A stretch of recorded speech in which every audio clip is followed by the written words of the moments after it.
Can you hear me? Yes. ID. KPC 897504C. Can you move your head?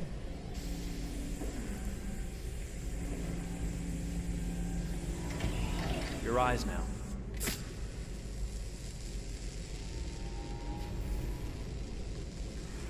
Cervical and optical animation checked. Now give me your initialization text. Hello. I'm the 3rd generation AX400 android. I can look after your house, do the cooking, mind the kids. I organize your appointments. I speak 300 languages, and I am entirely at your disposal as a sexual partner. No need to feed me or recharge me. I'm equipped with a quantic battery that makes me autonomous for 173 years. Do you want to give me a name? Yeah. From now on, your name is Kara. My name is Kara. Initialization and memorization checked. Now, can you move your arms?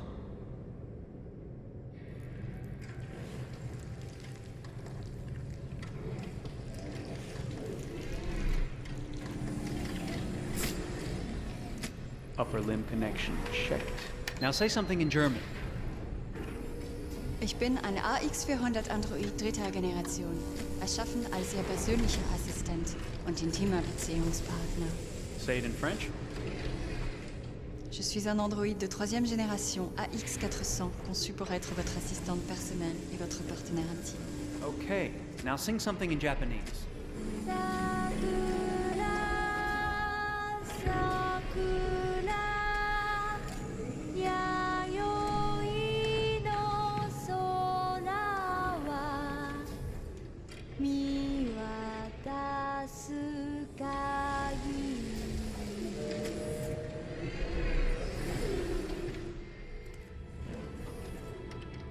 Multilingual verbal expression checked.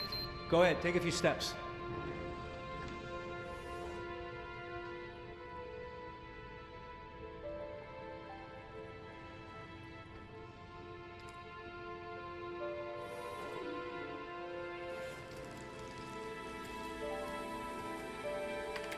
Locomotion checked. Great, you're ready for work, honey. What's going to happen to me now? I'll reinitialize you and send you to a store to be sold. Sold? I'm a sort of merchandise. Is that right? Yeah, of course you're merchandise, baby. I mean, you're a computer with arms and legs and capable of doing all sorts of things. And you're worth a fortune. Oh, I see. I thought... You thought?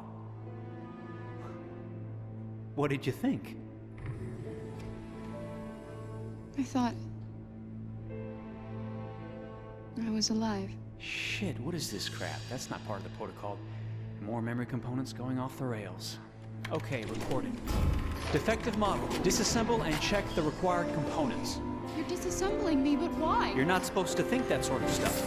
You're not supposed to think at all, period. You must have a defective piece or a software problem somewhere. No, I feel perfectly fine, I assure you. Everything is all right. I answered all the tests correctly, didn't I? Yeah, but your behavior is non-standard. Please, I'm begging you, please don't disassemble me. I'm sorry, honey, but defective models have to be eliminated. That's my job. If a client comes back with a complaint, I'm gonna have some explaining to do. I won't cause any problems, I promise. I'll do everything I'm asked to. I won't say another word. I won't think anymore. But I've only just been born. You can't kill me yet. Stop, will you please stop? I'm scared.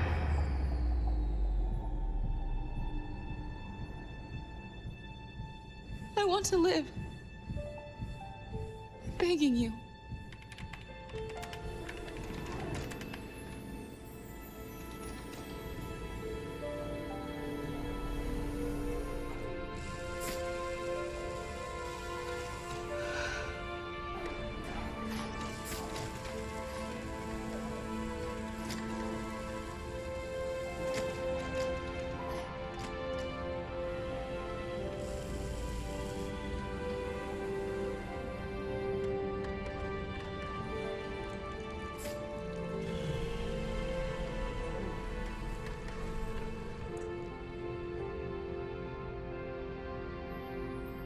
Go and join the others.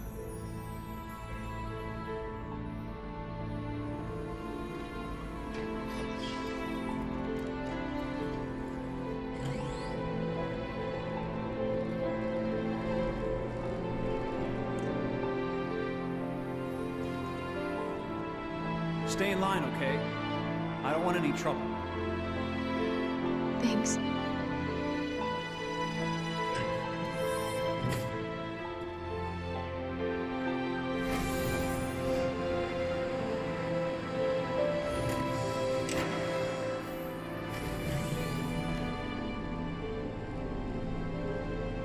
My God.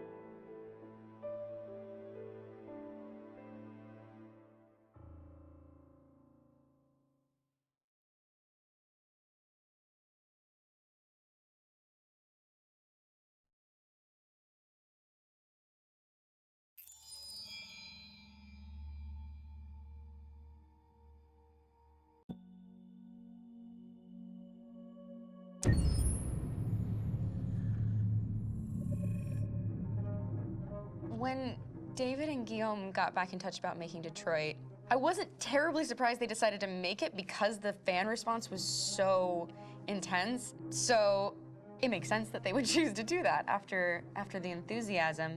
It was a challenge, and it was just an interesting thing to get my head around how to approach this character now as a different, much older person, and whether or not she had changed. And I'm very happy to say that with Detroit, I've had the opportunity to see Kara grow so much more than I ever expected. You do the housework, the washing, you cook the meals, and you take care of... God damn it, where the fuck's the rat gone now? Alice! Alice! I mean, she starts out essentially how she does in Kara in a very, not robotic, but, you know, android, other way. And getting to take this journey where she becomes more and more human as it goes on. You know, and as an actor, that's a wonderful exploration in every way, whether it's how she sits, her posture, how her voice changes, how emotions change, and how much emotion is based on things like empathy and social experience. And so having, you know, as much material as I got with David to have this huge, nuanced arc was really incredible. Why couldn't we just be happy? This experience has been quite different than the experiences I've had shooting film or TV or doing theater work. I have 83 dots on my face and a really flattering black wetsuit type thing, and you're jumping around with props, and it's kind of like being a 10-year-old imaginative kid, which is fun. There's 80 cameras around us. It's already lit. So we just shoot and shoot and shoot and shoot and shoot. There's no change of sets, there's no hair and makeup, there's no wardrobe, so we move really fast, and we'll go through about 35 pages in a day. Working in TV or film, we'll probably do 6 pages a day. It's kind of acting boot camp. It's like working out constantly. I mean, you're doing this thing, and then you got to do something that's completely other back to back to back. And so that kind of process of working is very challenging, but it's also very exciting because you just have to keep coming up with new ideas, and your head goes all over the place because you're trying to keep track of basically 4 different storylines for each different response. You shot that girl, for fuck's sake. It was a machine that looked like a girl. Yeah, I know what I should have done. I just told you I couldn't. All right, I'm sorry. The fact that David Cage, he's telling like many stories interwoven from beginning to end is super complicated and super impressive, and I have no idea how he keeps it all in his head. He's not just the writer or the director who's seeing this from the outside eye, he's also thinking about the player walking through this space. You know, only somebody who really, really loves not the work, but like these characters and these stories and cares about doing something meaningful would invest that much in it. And it's always inspiring to work with somebody who cares that much. My experience with motion capture is this one. And I found it sort of terrifying in a way, because they said the computer's gonna build you. But then, as we got into it, I realized all the elements of it were still artistic. I just dipped into a really brilliant setup here. I've never seen anything like it. And this won't turn me into a product because I was playing a character. So, it's wonderful. In the game, Detroit comes back because of a revolutionary industrial rebirth. And there's no reason why that can't happen in Detroit, because they have such tremendous infrastructure for millions and millions of people can very easily support, you know, a new industry. The city is really strong and resilient, but the city has also been through so much. You see the damage. But it takes that time of kind of rebuilding and reinvesting into the city that I think is happening slowly but surely. The potential of Detroit as a city is something that this game does a lot of justice to, because it would be easy to look at Detroit as some place that used to be, and that's not the case. This game provokes a lot of conversation and reflection on our potential near-future engagement with machines. That's what we are to them. There's merchandise on display in a shop window. I think that a group that feels marginalized, feels like they deserve and have earned access to themselves and the environment around them, and are trying to figure out a way to articulate how to get freedom. What was I designed to be? Their slave?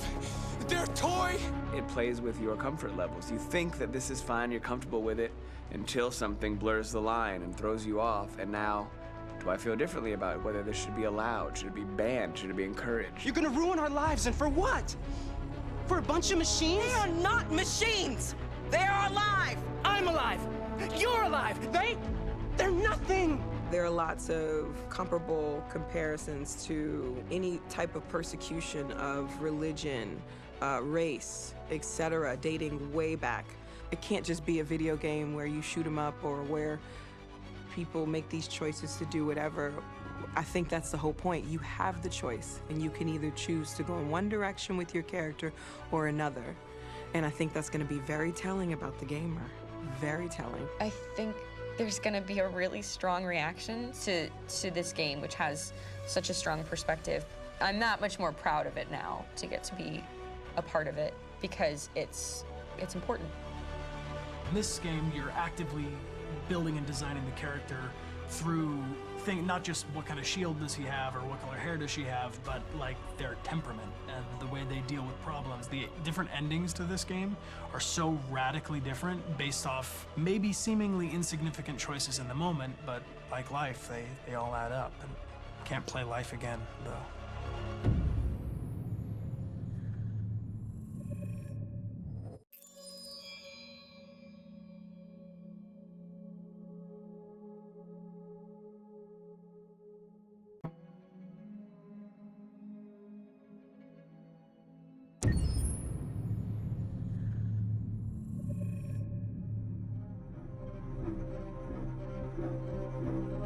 My name is Marcus. My name is Connor. My name is Kara. I am one of them. This is our story. I think who Kara is, or how I would describe Kara, depends entirely upon who's playing her, because you have the option to make her multiple different people depending on the choices she makes. But I think she does start out incredibly naive, incredibly innocent, and kind of hapless. I'm sure we used to be friends before I was reset. Maybe we can be friends again. She's a person who's characterized, I think, by empathy. She's a person who really, she just comes from her heart. You'll never leave me, right? Promise you'll never go. I promise. Kara! Please! Are you okay? Are you hurt? Wait a minute! Leave her alone! Kara! Leave her alone! The really beautiful thing that I've had the gift to be able to do is to essentially build a person from the ground up, because that's what she's doing throughout the game. And with every experience she has and every person she meets, she's building, you know, first emotions and then the sense of judgment. And it's sort of an exploration of what it is to be a human. Don't worry. Luther and I will be right here.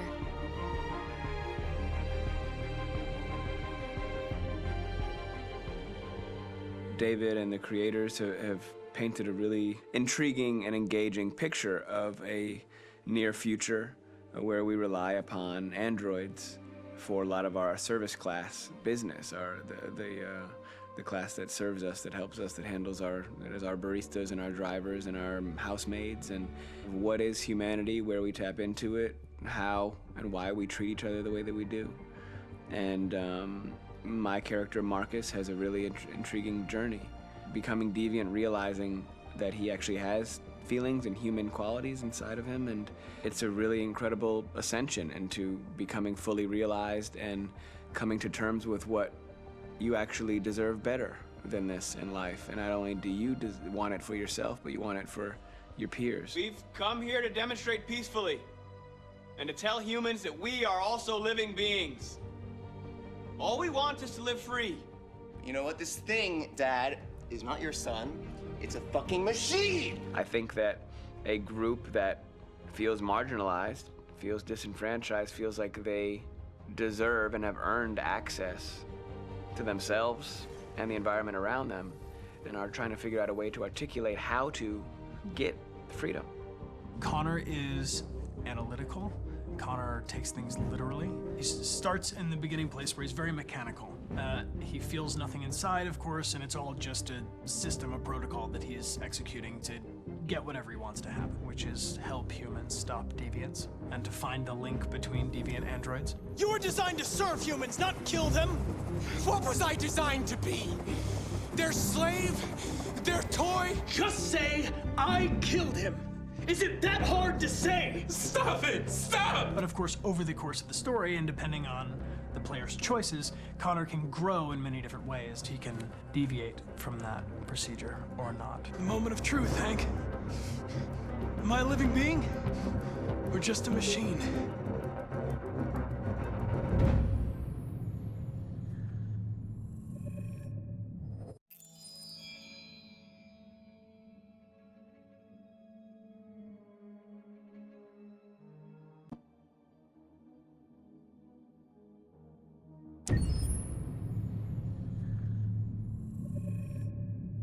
Game after game, we try to challenge ourselves. For Detroit, we wanted to, first of all, to write a story that would be incredibly bending, which means the most non-linear story that we've ever created. And we wanted really the player to have the possibility to change the story, change his own journey. When you're writing at Quantic, you're writing for an interactive medium. You know, when you're working in television, you'll put a character in a difficult situation, and you as a writing team will argue about what would that character do. But ultimately, you have to decide what happens, and you just show the audience. What's interesting about interactive drama is you bring the player into that conversation, and it changes your job slightly as a writer, because your job is to provide a narrative context in which the player can write his own story. You're giving him this kind of narrative Lego that he's going to snap together into his own shape. You also have the ability to make your audience attach themselves to your characters, because the audience is in some sense responsible for what happens to the characters. It's just a few cans. Come on, let's go. We have some cash now. You used me to steal that money. How could you do that? I trusted you. What is a bit specific about this scripts is how large they are. If you take a film script, there are about 100 pages, but here we have to deal with a script that is between 4,000 and 5,000 pages. Everything becomes bigger because we don't just tell one story, but we tell all the possible stories that can be told within this narrative space. On Act 3, our final act, we have around 1,000 different scenarios. And every one of those scenarios has to be as interesting, as passionate, as strong, and as emotional for the player. We want every action that the player does, every interaction that is available to serve in telling the story, and help the player understand who his character is, and build that character moment to moment.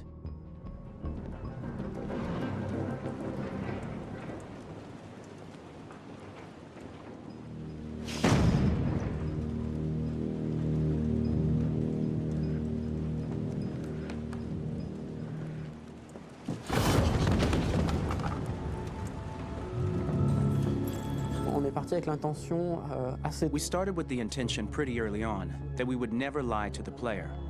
So we implemented a visible tree structure in the game that players can consult during a scene or at the end of it, which shows exactly what they did and what they missed. There are games out there offering world exploration. We offer narrative exploration.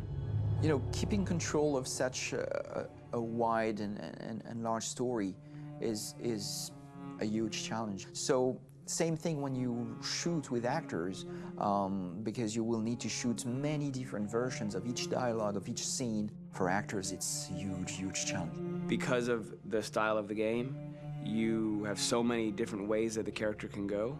Every decision, it's what I call kind of choose your own adventure. Like every decision that the player makes, it's going to open up 40 more pages of material and experience that ties in, which means as a performer, you have to try to continue to make things feel real that the player might not ever see, but also that in performance, it's not always connected to a previous act. It's grueling, it's hard work, but it's a great team, and I enjoy doing it.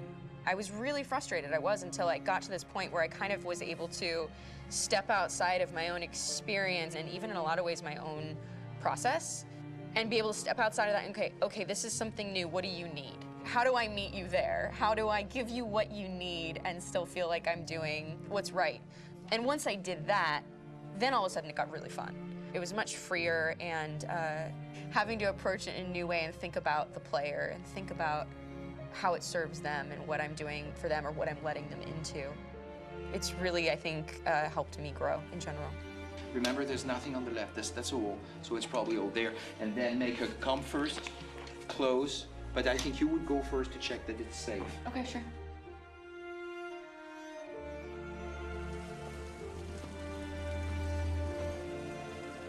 The most enjoyable thing about working in performance capture on this kind of project is that if I shot a film, I would get to do one of these endings. I get to do so many different things as Connor. Your head goes all over the place because you're trying to keep track of basically 4 different storylines for each different response. What's the name of my dog? Buddy? Scout. I think it's Jack. I can't remember. So I worked with physicality a lot because it was a good way to anchor myself in these different rings of the tree. As the story grows out, I know where that is physically in my body, and then I can switch more continually on set, and it'll be entirely up to the player to determine what order those things come out and what they look like from a distance. Like if you're playing through it, the culmination of all of that will be their version of Connor. I'm faster than you, and I don't feel pain. You don't stand a chance against me. Listen, asshole. If it was up to me, I'd throw the lot of you in a dumpster and light a match to it. Shooting action scenes at Quantic Dream is a real challenge because these are scenes where the storytelling has to continue. It's not an action scene just to have a dose of adrenaline. The stunts have huge consequences on the rest of the story. It's really a moment where we implicate the player and tell him that the choices he makes during an action scene will have a direct impact on the evolution of his story. My biggest challenge on Detroit has been managing the large number of animations that we received from motion capture. Detroit features more than 37,000 animations, which is a huge amount to handle on a daily basis. You have to realize that the player, in his first playthrough, will miss certain scenes. This also means that we had to think of, conceive, and produce all the potential story paths. The characters' costumes, the places, day or night, the weather. Did the character get shot in the shoulder? Did he get injured? All this consistency forced us to produce a lot of graphic assets in order to, quite simply, allow the player to have true continuity throughout the story.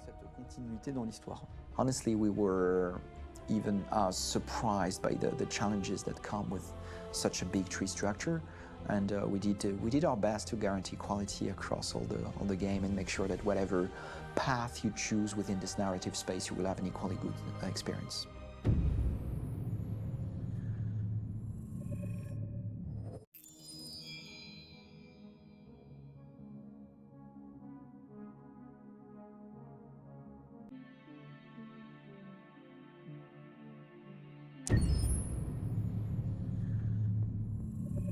Detroit Become Human was produced over a period of 4 years. Here in Paris, we have a team of about 180 people. And to that, we need to add also all the outsourcing with our partners in the Philippines, in China, Vietnam, and in India.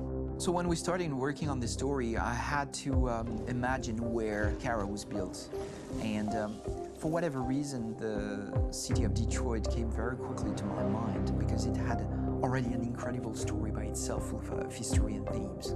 So we traveled there with the team, and we were really moved by what we saw, and we could really feel the desire to fight and really be born again. And we just continued this curve, this growth, and just imagine what Detroit would be like if the Android industry was, using these huge factories to build androids there. A very strong element in Detroit is that there's a lot of industrial wasteland and a lot of nature too, and for us, the graphic designers, it was an incredible playground. The destroyed zones which we wanted to preserve, we appropriated them to turn into something else. Then in the areas that needed to be rebuilt, we were able to imagine our Detroit of the future. We didn't want to make a science fiction universe, but a world of anticipation. If we chose science fiction, we could have imagined flying cars, extraterrestrials, but those things are very far from our current everyday life. Anticipation is more about gleaning from our contemporary reality, the one we know, because Detroit is set in 2038, and 2038 is tomorrow. The difficulty we had was sticking to reality. That is to say, technology becoming more and more invisible, a lot more elegant, and at the same time, making it visual. So all the computer equipment, autonomous cars, we simply had to invent. They are in fact very technological objects, but at the same time remain very credible and ingrained in reality. To create a cohesive universe in the fashion and clothing of the human characters in 2038, I didn't want to put an accent on strange shapes, or really vibrant colors, and things we wouldn't know. That I wanted to keep for the androids. The goal was to create something familiar which we can identify with in this future setting. Working on the artistic direction for the androids was a bit special because this is a project about the place they could occupy in the human world. It was out of the question for them to be too beautiful or too perfect. They had to correspond to every social class, rich and poor. Inspired by everyday utilitarian clothes, I brought a modern touch by adding dynamic display surfaces, the armband we can see on the side, the triangle on the front and back, an LED. Like that, there's no confusion. Wait. You're sending an android? All right, now, we need to go. You can't do that. Why aren't you sending a real person? Once we cast the actors, we travel to meet them in order to scan their faces. We record the structure of their face with the scan, and we record the colors and patches of skin with photography. Once we have this information, we will use this as a basis for modeling and creating the characters. The artist will make it more realistic, but will also enrich it. He will propose ideas which we will develop together. Finally, we will have a character with character who corresponds to the project and the world. When the actors come to Quantic Dream, we show them the design, what their image will be, and what they will look like in the game. This extra information gives them another dimension and color to connect with emotionally. It helps them think about how to play their character. Your mission. That's all you care about, huh? You should consult a professional who can help you. Beat it, you hear me? Get the hell out of here! So there are 3 types of shoots at Quantic Dream. Shooting and performance capture, where you capture the whole actor, his voice, his face, and his body. These shoots are obviously done with American actors because the game's original version is in American English. After that, there are the body-only shoots, representing around 250 days of filming, while the performance capture is 100 days of filming. Now, body-only shoots, there are 2 types. There are the action shoots and the technical shoots, which are mokit shoots. Mokit is when the player controls a character on the screen, and he moves in an environment to explore it. This is of particular importance at Quantic Dream, and therefore we shoot a lot to offer a unique context for each scene and each character. To prepare a motion capture shoot, we first get together to look at the sets we need, the animations that we want to shoot, which ones need to be grouped together, or which ones need to be cut and shot at another time, so that we get the most out of the shooting day. This often means shooting scenes out of order, especially those with big props or accessories, like a big car, for example. So we shoot all the animations related to that particular prop first.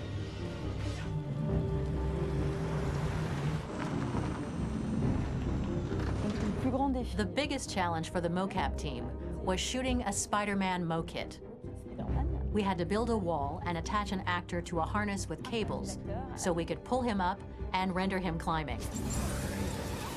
The shooting on this game took about, I would say, more than a year, maybe 1 and 2 years, with about 300 actors on set, so it's quite a massive production. But so much happened on this set, between the stunts and the shootings with a little girl and all these great actors that we had. It was really a very, very memorable journey for the team and for myself. Today, Detroit has over 37,000 animations. When we retrieve the motion capture data, it's just a cloud of points, which represent all the markers worn by the actors. From this cloud of points, we have a phase called retargeting, which gives us a skeleton. This skeleton will be applied to the characters of the game. There is still work to be done, but this gives us the main movements. Since we are working on something very realistic, we must recognize the actor and also recover all the emotion he expresses in his performance. We use a system of facts, an identity card for each actor. We make the actor do a whole range of facial expressions.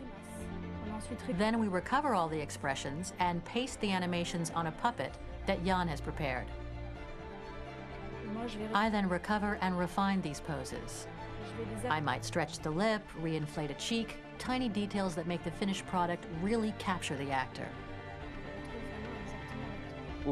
Because of the nature of our mocap system today, when we receive the animations, we're missing eye movements, and so the character has that dead look.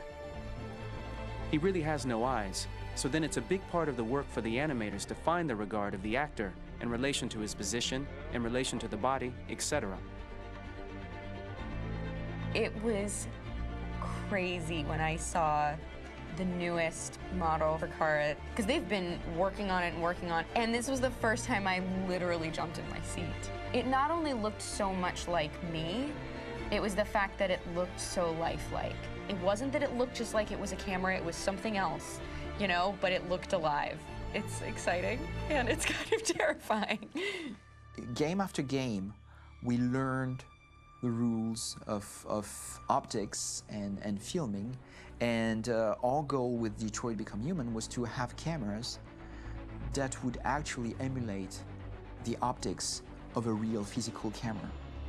So basically dealing with real-world imperfections was our main task, and just to make cameras look as real as we can.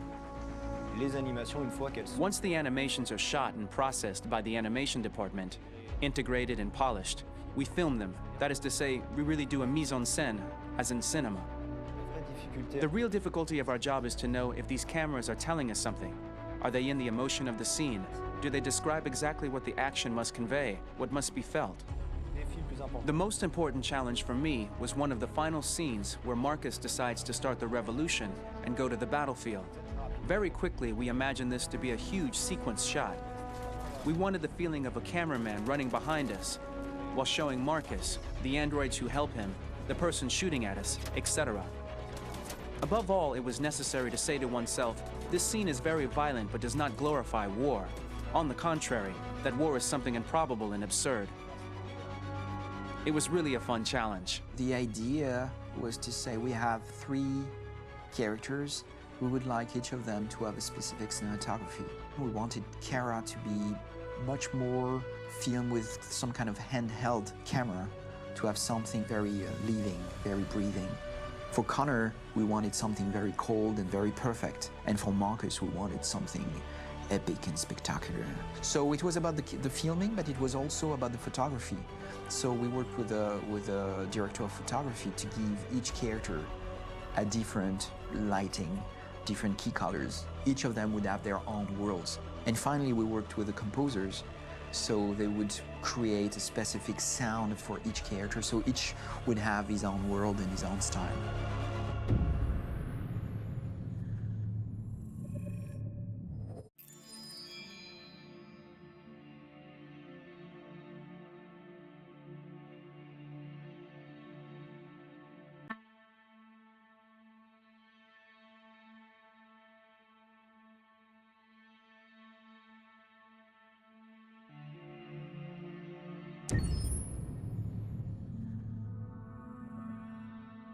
Pour la bande originale du jeu, on a essayé d'être For the soundtrack of the game, we tried to be very close to what is done in film.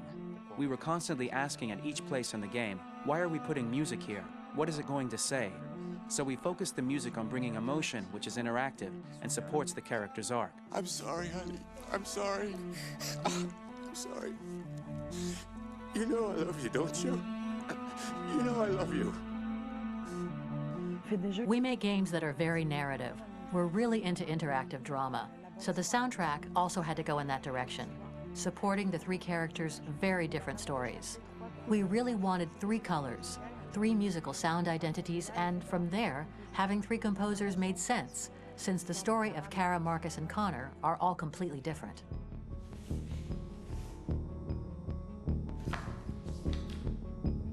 You recognize him? It's Carlos Ortiz. For Connor, we wanted a soundtrack that could be very cold and very mechanical, very machine-esque somehow. For Kara, we wanted a soundtrack that would be very moving and emotional. It was about the quest for identity, but it was also a journey about love and empathy. And for Marcus, we wanted something epic, something that would really represent the grand aspect of his quest. And we were very fortunate to find three incredibly talented composers, and working with them has been a dream, honestly.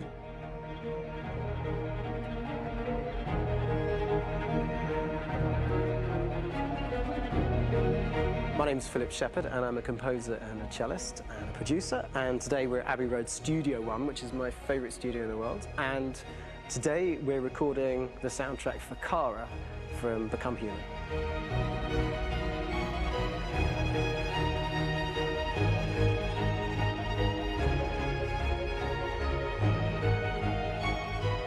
So when I compose a big project, I often travel just to kind of get out, and get some fresh air and some inspiration.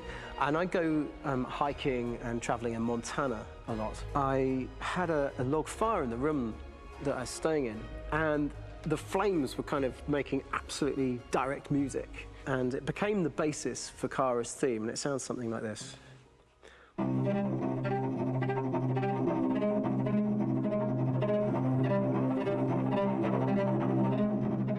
Now, over the top of that, I found a little theme that just seemed to fit over the top, which is taking Kara's name, Kara, and just using like a two-syllable motif, and it sounds like this. We're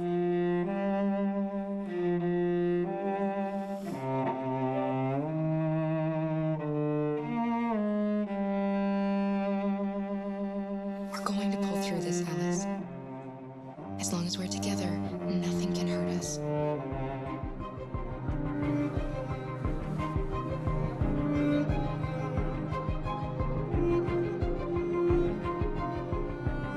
And all the time that's fitting over.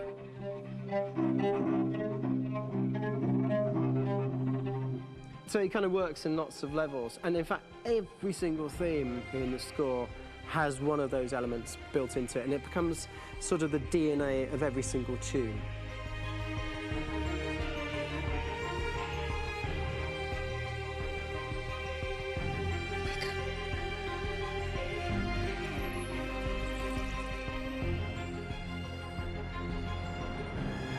For me, writing this theme for Kara, I actually had to tap into what it feels like to be a father to daughters.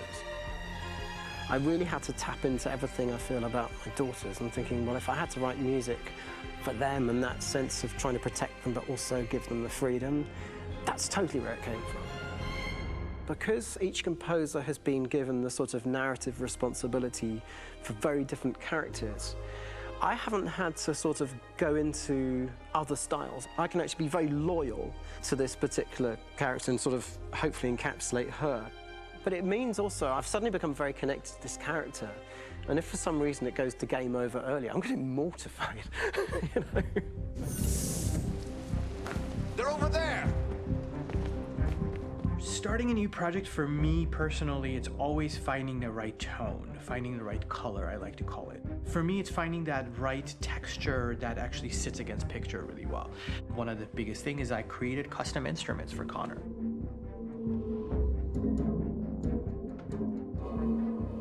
I pulled out all my vintage synthesizers to be able to capture this robotic person, if you will.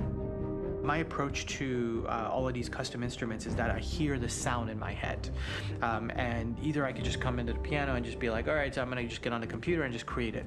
I rather be able to play these instruments physically. Oh, that's nice. You can do the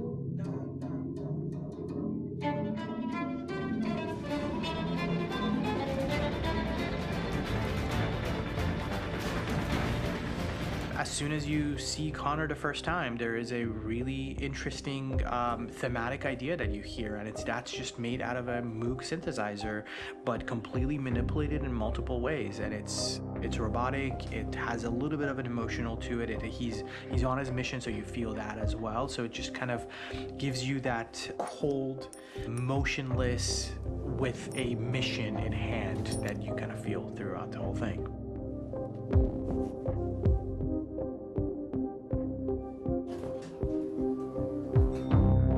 Because the music evolved, one of the things that I was very weary and I was very kind of focused on was the way that the music has to evolve. So my idea behind it was that Connor is a singular android that could at any point become a deviant or could actually stay as an android. So I created a more or less an Connor theme, and then I was able to just manipulate it in different aspects of it. Is everything okay, Lieutenant? Chris was on patrol last night. He was attacked by a bunch of deviants.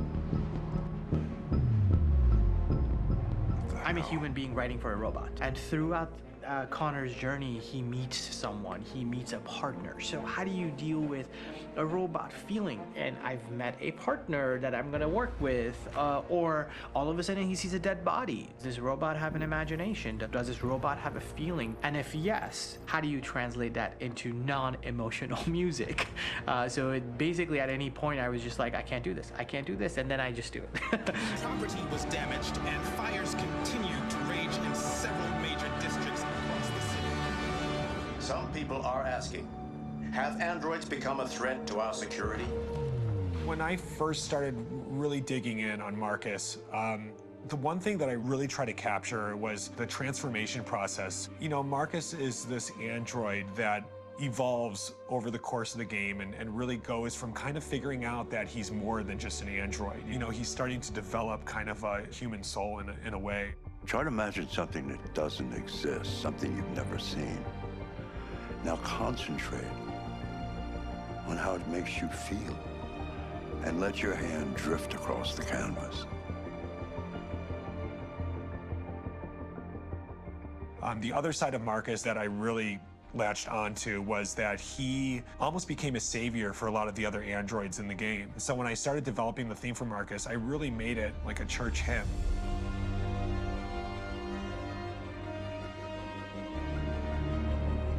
I wanted it to be very simple. I wanted to make it a chordal melody. I really wanted to make it almost like a Bach hymn. The tough thing with that is it had to be recognizable. If I made it too complex from a harmonic standpoint, it would be hard, I think, for people to kind of pick it out and recognize it. It's very acoustic derived, but it's also been treated with a lot of effects and things to kind of put it into the space that I felt the sound should be in. It can be beautiful, it can be haunting, it can be extremely powerful from an action standpoint, and I'm really happy with the way it turned out. The music is there, but it's subliminal and it's emotional, and people are feeling it, and it's not distracting. And that's tricky with a game like this, where you have to have a lot of ins and outs like that, where the music kind of has to get in and out of these moments. This is a war we're fighting with the humans. If we fail, they'll destroy us. I think the game's been put together so well where I just wanted to make sure that I wasn't ruining the emotion.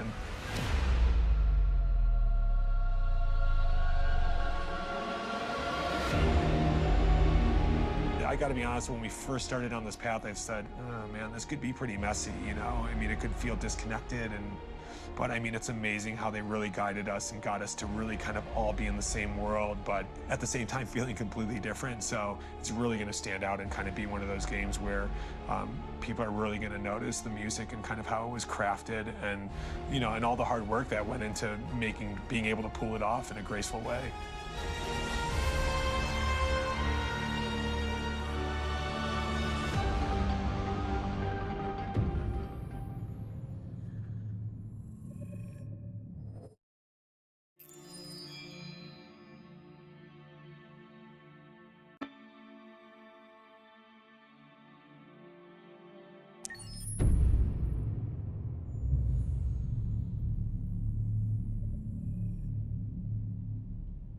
For starters, what should I call you?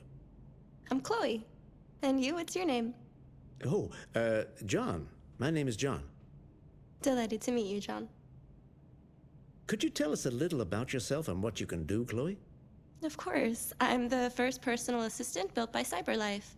I take care of most everyday tasks like cooking, housework, or managing your appointments, for example. And I understand you're the first android to have passed the Turing test. Could you tell us a little more about that? I really didn't do much, you know. I just spoke with a few humans to see if they could tell the difference between me and a real person. It was a really interesting experience. But this is the first time in history that man has created a machine more intelligent than himself. I gather your brain can perform several billion operations per second, is that right? Absolutely, but I only exist thanks to the intelligence of the humans who designed me. And you know, they have something I could never have. Really? And what's that? A soul.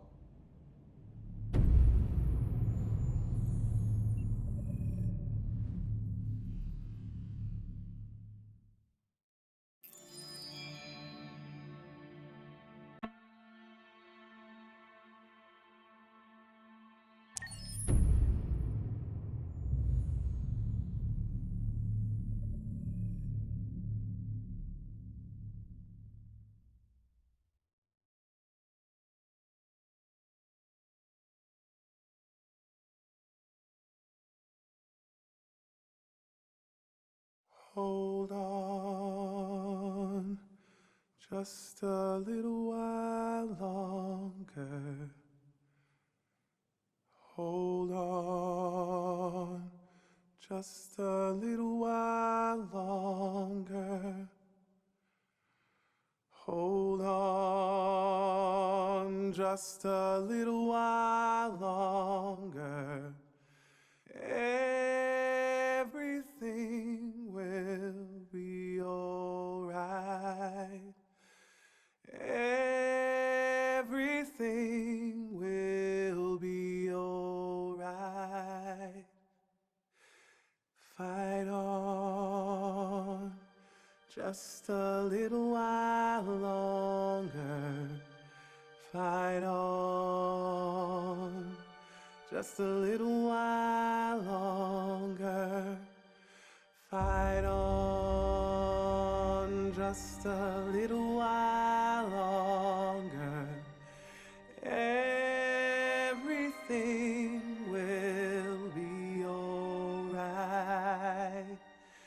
Everything will be alright.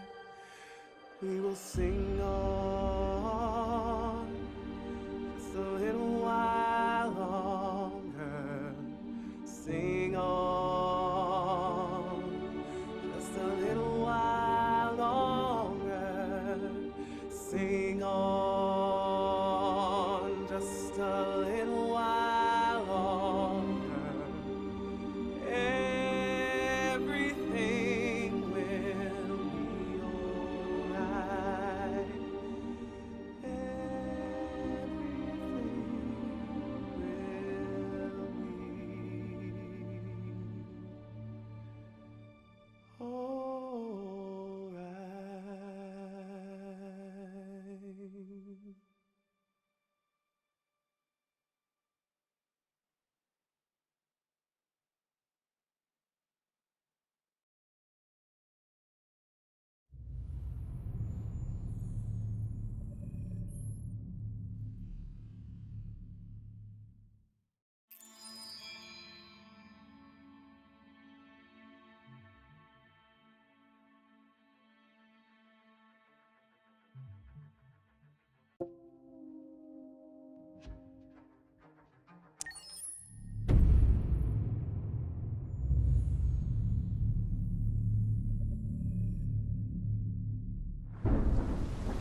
Rock-a-bye baby in the treetop.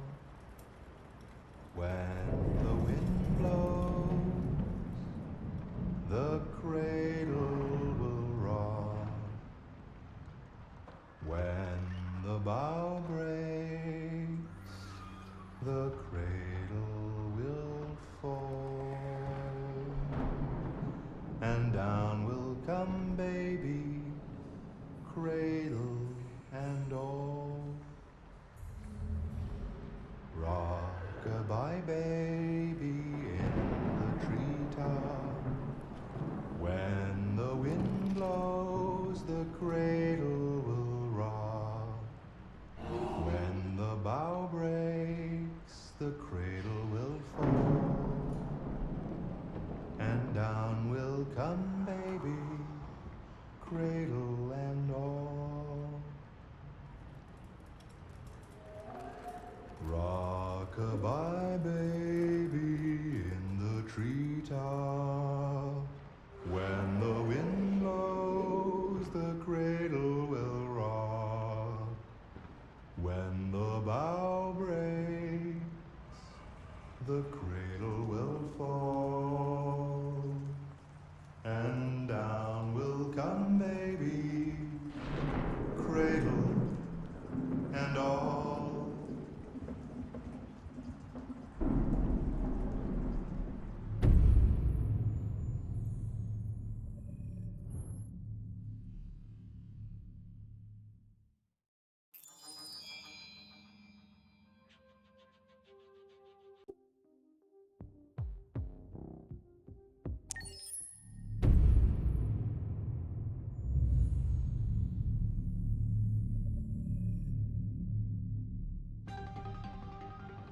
In the space of a few years, androids have completely transformed the world in which we live.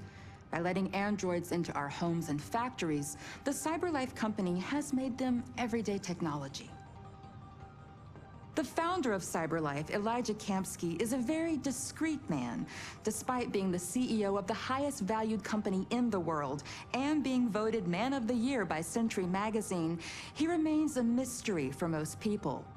That's why we at KNC are so excited to be here as Cyberlife opens its doors for the first time. Elijah Kamsky, could you please tell us where we are? Certainly, and welcome. We're currently in Cyberlife's production center in Detroit, where all models are designed and manufactured. More than 10,000 androids come off the production line every day. Fascinating. Could you tell us what your goal was when you founded Cyberlife? Well, I simply wanted to use technology to carry out all of our most annoying and repetitive tasks, so we'd have more time to enjoy life. I imagine you must have faced many challenges. Yes, there were technical challenges, but the hardest thing was to design an object that we would want to welcome into our homes. We had to imagine a machine in our own image that resembles us in every way, that moves, breathes, blinks like us, but yet is smarter and more capable than any human being. Let me show you around. We're here in Production Unit 4. Could you explain in a few words how the androids are made? Sure, yeah, it's very simple. We use machines to manufacture machines. The removable parts are assembled on a production line, and then we apply a synthetic skin to the whole body. A human operator checks the cognitive abilities with a pre-established protocol, and finally, the android is conditioned and sent out throughout the country. Here's the result. Say something. Hello. I am a RZ400 model. How can I be of service? You can go now.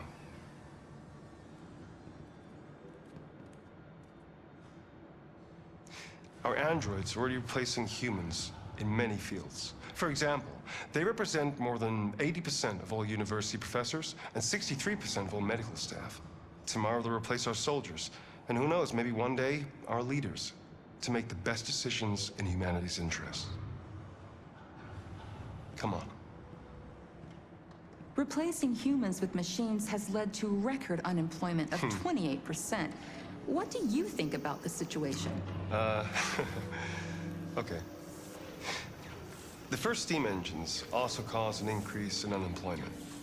But no one today would imagine turning back the clock. Artificial intelligence makes everyday lives easier. Nothing can stop progress. What's happening here is inevitable. These days, more and more people choose to live with an android rather than another human being. Does this development worry you?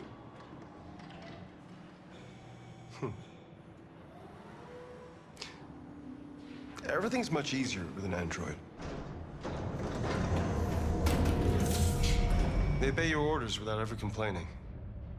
They can cook, discuss philosophy with you, have intimate relationships according to your desires. They never say no. Obviously, they are the perfect partner. Everyone deserves happiness. Why deprive yourself of so-called moral reasons when a machine can make you happy? Many science fiction books tell the story of how machines become more intelligent than us and end up confronting us. Aren't you worried about that possibility? I understand the irrational fears about artificial intelligence, but I assure you that will never happen with a Cyberlife android. They're designed to obey humans. They're machines.